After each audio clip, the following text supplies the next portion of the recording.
Hi everyone, नमस्कारा।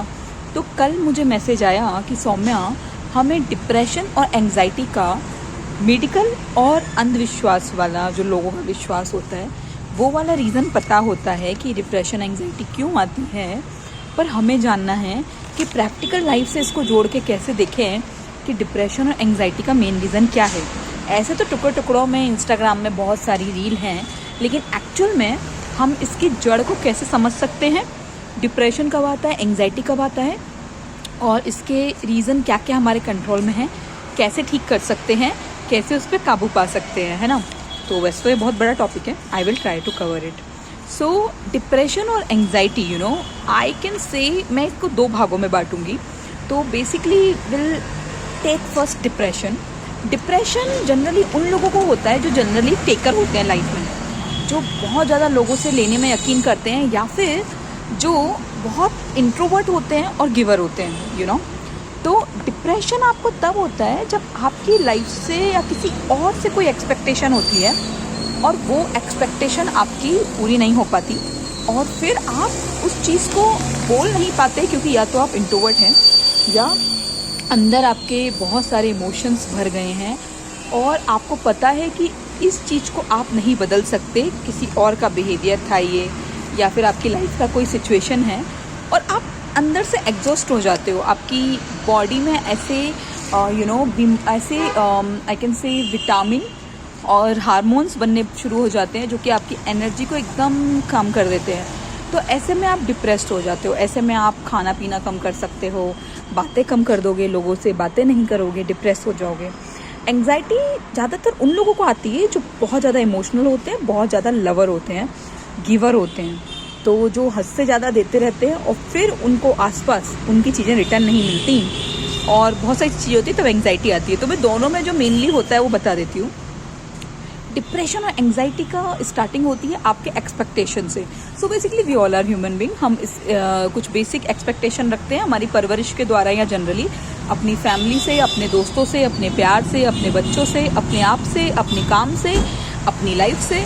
और जब वो अपेक्षाएं पूरी नहीं होती तो जाहिर सी बात है, जब अपेक्षा पूरी नहीं होगी, एक्सपेक्टेशन नहीं होगा, तो आपका एक्सेप्टेंस भी नहीं होता, मतलब आप स्वीकार भी नहीं कर पाते उस लाइफ को।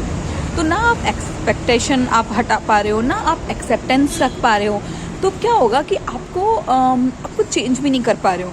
तो ना चेंज कर पा रहे हो, ना एक्सेप्ट कर पा रहे हो, और आपकी अपेक्षाएं हद से ज़्यादा एक्सपेक्टेशन, तो वहाँ पे एंग्जाइटी या डिप्रेशन आ जाते हैं। जब आपके इमोशन एक्स्ट्रा हो जाते हैं, मतलब आई कैन से एक होता है सेल्फ लव, एक होता है अदर्स लव। तो जब आपका सेल्फ लव और यूनिवर्स लव मिक्स हो जाता है एक्स्ट्रा, कि या तो आप में बहुत ज़्यादा सेल्फ लव की कमी हो जाएगी तो आपको भयानक एंग्जाइटी आती है। डिप्रेशन तब आ जाता है जब आप दूसरों को उतना प्यार नहीं दे पाते या उतनी खुशी नहीं दे पाते। तो बेसिकली कहीं ना कहीं इमोशन इम्बैलेंस है, तब ये चीज़ें हो जाती हैं। जब ये चीज़ें सबसे ज़्यादा तब होती हैं, हमारी बॉडी हर चीज़ को समझ लेती है। तो सबसे पहले जब आपकी आदि से आप बीमारियां आपके इमोशन पर डिपेंड होती हैं। मेरी खुद के साथ ऐसा हुआ है और अभी भी है, मैं काम कर रही हूँ। तो जब आपका बॉडी आपकी समझ जाती है, तो आसपास अगर कोई आपसे झूठ बोल रहा है, गलत बोल रहा है और आपकी उससे वाइब्रेशन मैच नहीं हो रही, मतलब मैं समझाती हूँ क्या चीज़ है। सपोज़ मैं बहुत दिल की साफ़ हूँ, आप बहुत दिल के साफ़ हो, ठीक है, आप लोग बहुत दिल के साफ़ हो, लेकिन आपकी वाइब्रेशन, आपके साथ जो आसपास के लोग हैं वो आपसे झूठ बोलते हैं, गलत बोलते हैं, गलत लोग हैं। तो अब अगर क्या होगा कि आपको पता है आपकी बॉडी को कि वो गलत है, लेकिन अब आपको आंखों से नहीं दिख रहा, and you love them so much, आपको उनसे एक्सपेक्टेशन है, आपको सामने नहीं दिख रहा, आपका लॉजिकल माइंड है, तो क्या होगा कि आपको ना बहुत आपकी बॉडी आपको रिएक्ट करेगी। तो वो डिप्रेशन में जाएगा, एंग्जाइटी में जाएगा, आपकी बॉडी में आपको थायराइड होगा, आपको नमनेस आएगी, आपको विटामिन इशू हो सकते हैं, आपको चक्कर आ सकते हैं, डाइजेशन इशू हो सकते हैं। पहले के ज़माने में ऐसा बोलते थे कि ऑफ कोर्स पहले के ज़माने में लड़कियां इतनी पसंद नहीं की जाती थी, बहुत पहले की बात कर रही हूँ। तो गांव में ना अक्सर जब भी किसी के घर बच्चा पैदा होने वाला हो, तो जो लोटा लेके भाग रहे हो, तो बोलते हैं तुम्हारे यहाँ लड़की पैदा हुई क्या। मतलब क्या होता है ना कि मैंने ऐसा देखा है, जब हमको शौक लगता है तो अक्सर कई लोगों को डाइजेशन इशू हो जाते हैं, तो या तो बहुत ज़्यादा टॉयलेट आएगी या फिर टॉयलेट ही नहीं आएगी। तो बेसिकली ये भी एक तरीका होता है आपकी बॉडी का। तो मतलब आसपास के लोग अगर आपके वाइब्रेशन से मैच नहीं कर रहे हो, आपको वो रिस्पेक्ट नहीं दे रहे हो, आपको प्यार नहीं दे रहे हो, और आपकी वाइब्रेशन उनसे अलग हो, आप उनके तरीके के नहीं हो, या तो आप बहुत साफ दिल की हो या फिर थोड़े अलग हो, तो आपको यहाँ पे एंग्जाइटी, डिप्रेशन आना, घबराहट होना, प्रॉब्लम आना, ओवर थिंकिंग आना शुरू हो जाएगी। इवन मुझे लगता है ओवर थिंकिंग का रीज़न भी ये है कि जितने गिवर हम हैं, जितने इमोशनल हम हैं, जितना प्यार हम करते हैं, जितनी चीज़ों को हम समझते हैं, आसपास के लोग नहीं कर पाते। तो हम ह्यूमन बीइंग ना, बहुत मुश्किल होता है कि हम अपने आप को, अगर हमारा स्टैंडर्ड बहुत अच्छा है तो हम दूसरों को एज इट इज़ एक्सेप्ट कर लें। बोलना आसान है कि देखो ये कितने बड़े, एक घर में कितनी बड़ी हीरोइन है, कितना बड़ा बंदा है, आराम से रह रहा है, पर उनको कितनी एंग्जाइटी, डिप्रेशन होती है। हम चाहते हैं हमारे जैसे आसपास हो, तो जब हमारे जैसे आसपास नहीं होते तो हम सबसे ज़्यादा घबराते हैं, परेशान होते हैं। तो अगर लोग आपके आसपास आपके वाइब्रेशन के नहीं है तब एंग्जाइटी, डिप्रेशन आता है। ये बेसिकली कभी कभी कुछ मेडिकल इशू से आता है जो कि इमोशन से बेस्ड होता है, मतलब it's vice versa. And then फिर क्या होगा ना कि आपको एक और चीज़ है, मैंने एक और चीज़ देखी मेरी लाइफ में, कि जब आपको कुछ पैशन हो, आपका कोई एम हो, तो जैसे कई लोग होते हैं जो अपनी लाइफ में बहुत अच्छी चीज़ें करने के लिए बनते हैं, या किसी की लाइफ का कोई कर्मा करने के लिए बनते हैं। अब अगर उनकी लाइफ का वो कर्मा पूरा नहीं हो रहा है ना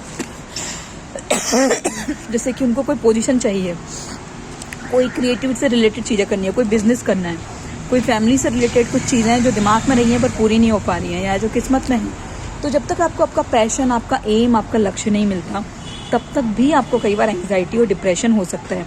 अब अगर ये शॉर्ट टर्म है, आप बहुत एनर्जेटिक हो, आप बहुत इमोशनल हो, आप बहुत एक्सप्रेसिव हो, तो ये एंग्जाइटी में ज़्यादा बदलेगा, डिप्रेशन में बहुत कम होगा। डिप्रेशन में तब बदलेगा जब कि आप बहुत इंट्रोवर्ट हो, आपको कुछ करने की इच्छा नहीं है, आपको पता है कि इसमें आपको चेंज नहीं कर सकते, है ना, तो ये डिप्रेशन में बदल जाएगा। एंग्जाइटी में एक और चीज़ होती है कि एंग्जाइटी में हम लोग सोचते हैं कि हम सब कुछ बदल सकते हैं, पर एक्चुअल में हम बदल नहीं पाते।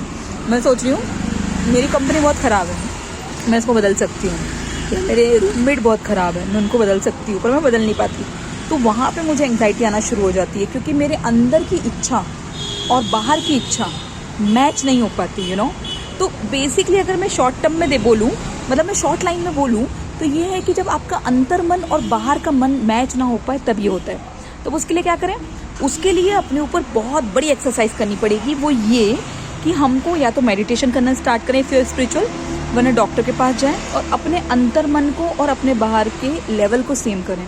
या तो ये समझें कि दिल जो कह रहा है वो सही है, इंट्यूशन सुनना स्टार्ट करें, सिक्स सेंस, या फिर अपने आसपास की चीज़ों को जज करना स्टार्ट करें अच्छे से, किसी प्रोफेशनल की या किसी की मदद से, और समझें कि हम कहाँ पे चेंज कर सकते हैं, कहाँ प्रॉब्लम हो रही है।